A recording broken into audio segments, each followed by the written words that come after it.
Следниот соговорник во Трилинг е член на Клубот за македонско-бугарско пријателство и иницијатор за заедничка бугарско-македонска историска комисија во Сенка, која ќе работи паралелно со постојната комисија за историски и образовни прашања. Стефан Дечев е историчар и универзитетски професор. Пред 2 години има напишано: Македонија во Бугарија е обвиткана со многу романтика и митологија. Очигледно македонското прашање ја тресе бугарската влада непосредно пред престојниот самит на Европската унија, до кога се очекуваше или владееше оптимизам дека може да се деблокира македонскиот пат кон Европската унија преку можно изнаоѓање на компромисно решение со источниот сосед. На почетокот разговорот со Дечев околу најновиот развој на политичката сцена во Бугарија. Аз мисля, че няма да бъде мъдро, ако изначално се отхвърли посредничеството на Франция, тъй като говорим все пак за един авторитетен член на Европейския съюз. Говорим за едно важно председателство, каквото е сегашното френско председателство, и говорим за авторитетна фигура като президента Макрон, който току-що беше избран за втори мандат, и предполагам, че това му дава възможност повече да лавира, да маневрира, да има повече ходове и да направи необходимото, както е при всяко посредничество, да бъдат задоволени в максимална степен, поне на първо време, както българските, така и македонските искания, както българските, така и македонските интереси. И на фона на една европейска перспектива, мисля, че българският президент предстои да размисли и да се отзове на една възможност за подобно френско посредничество, и то лично на президента Макрон. Бугарскиот премиер Кирил Петков деновиве изјави дека официјална Софија нема да работи според одредени меѓународни обиди да се изврши притисок врз бугарските власти да се постигне решение. Како вие гледате, како би се постигнал евентуалниот компромис во вакви услови? Това са изявления подобни на тези изявления, които правят и вашите македонските ръководители.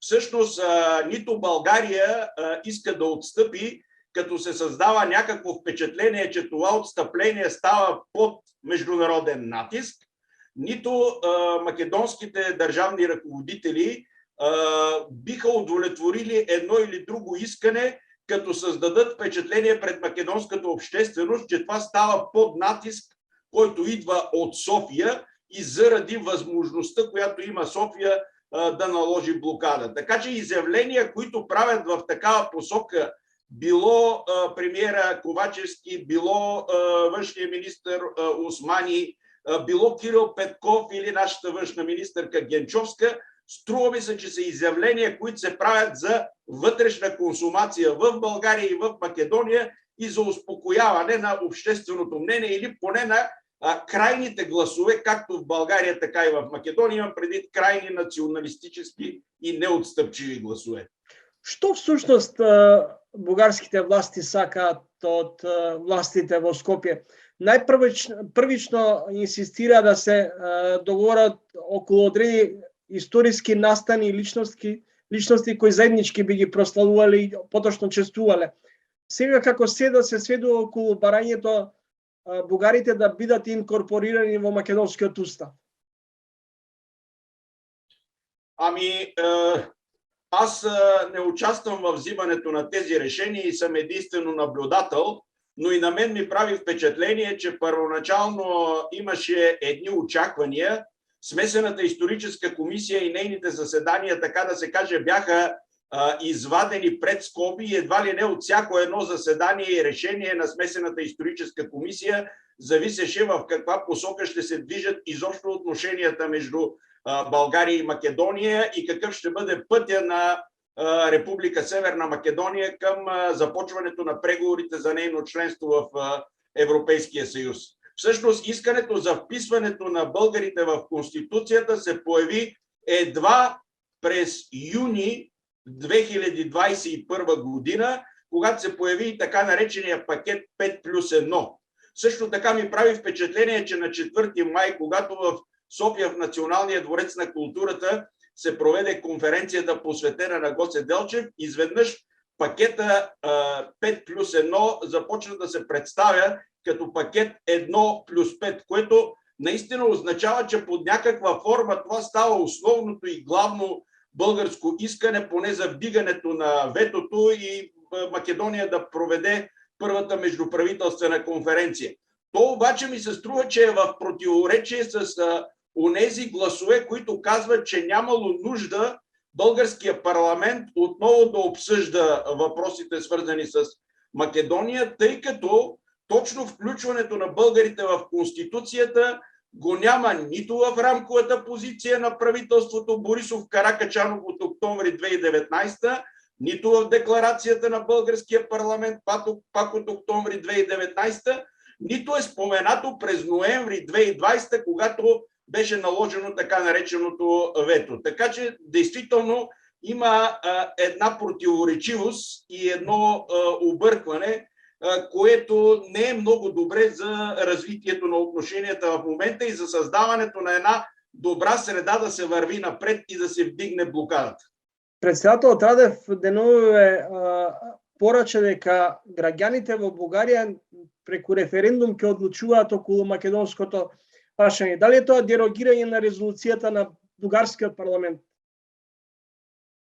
Мисля, че това е само някаква тактическа маневра, тъй като да се включва референдум по един такъв въпрос, единственото, което може да стане е да се повиши политическата температура, да се вдигне емоционалния градус, да се активизират националистическите гласове и в България, и в Македония, и това с нищо няма да помогне на приятелството, добросъседството и добрите отношения между София и Скопие.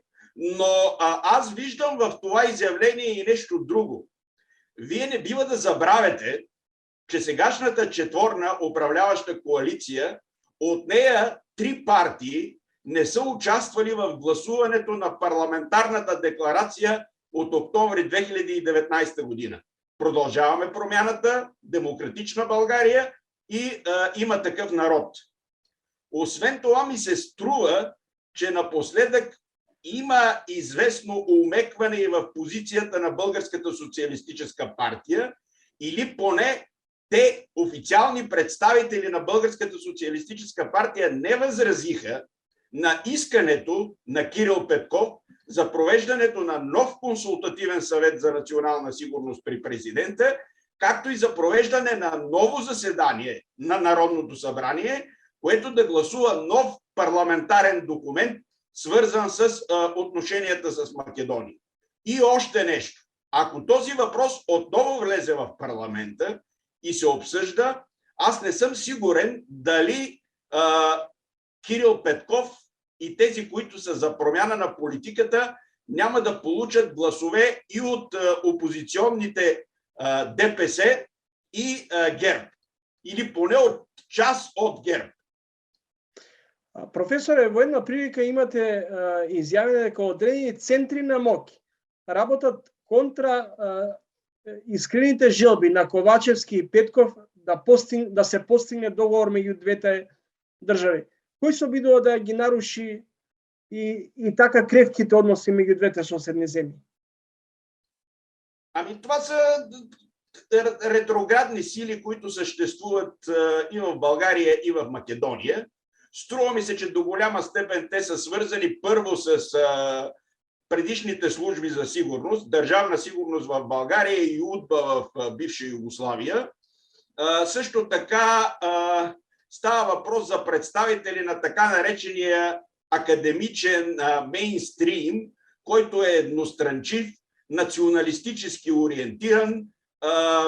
В продължение на дълги десетилетия е имал историята или езикознанието не като някаква наука, а като дисциплини, които трябва да градат национална идеология, българска или македонска, и всъщност това всичкото влязло в учебните програми, през училищата, през медиите, е създало едни стереотипи, погрешни представи и в България, и в Македония, които пречат на един спокоен разговор наистина в духа на европейските ценности и на добросъседството. Кој и зошто го подгрева национализмот и во двете средини? Ами това са добре познати имена, които ние ги знаем и в България, и в Македония. Вие може да изброите кои са постоянните говорители по тая тема, кои смятат, че изобщо не е трябвало да има договор за добросъседство, подписан от 1 август 2017 година от премиерите Борисов и Заев. Кои са тези, които са против изобщо да се водят каквито и да било разговори за историята? Кои са тези, които смятат, че изобщо от една страна в Македония има гласове изобщо да не се говори с България, а пък в България има гласове, сложили сме ветото, ако нещо променят да се обадат, ние повече не трябва да говорим с тях, не трябва да бъдем активна страна. Всичко това са хора, които заемат изключително погрешни позиции и смятам, че всъщност тяхна професия, те с това се хранят и това им е препитанието. Да има лоши отношения между София и Скопие. Неодамна се случи палењето на Бугарскиот културен центар во Битола. Колку овој немил настан на некој начин го крева екстремизмот и го потикнува национализмот? Първо, тук има две неща. Самото откриване на културен център, който при наличието на толкова много исторически личности, които ни обединяват, толкова възрожденци, толкова революционери, толкова писатели, поети, които се тачат и в България, и в Македония.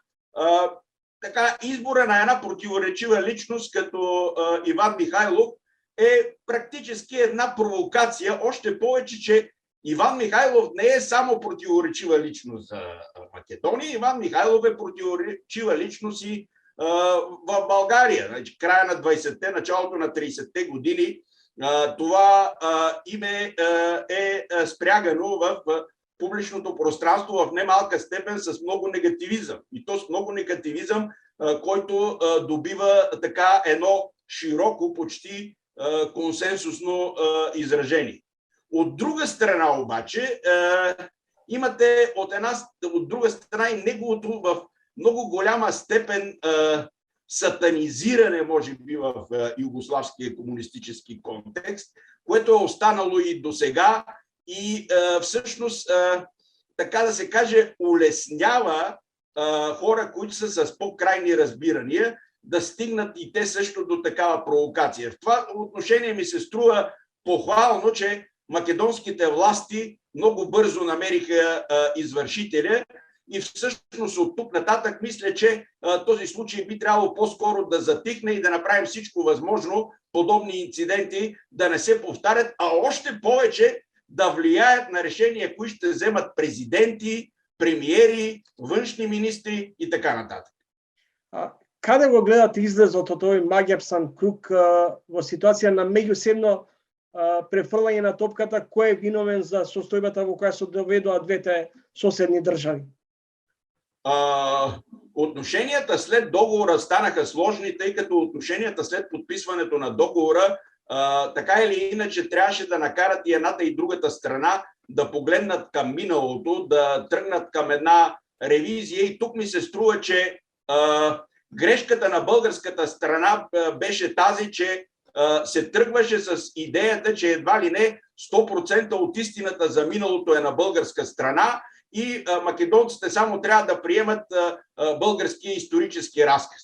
От друга страна, струва ми се, че грешката в Македония беше, че някъде през лятото на 2019 година, след като Македония стана преди това член на НАТО, не трябваше да има толкова твърди позиции по отношение на някои въпроси. Примерно, предложението за честване на даването на костите на Гоце Делчев от Георги Димитров на Тито или Колишевски, всъщност става въпрос за събитие, по което няма консенсус в България. Значи една комунистическа партия дава костите на един исторически герой на друга комунистическа партия. Ние трябва да търсим, както не случайно преди малко казах и за Иван Михайлов. Трябва да търсим исторически личности и събития, които ни сближават, които наистина са общи, а не да се вглеждаме в събития, които ни разделят и то ни разделят драматично. Още повече, че тук искам да ви кажа, когато ставаше дума за костите на Гоце Делчев и за пренасенето им от София в Скопие.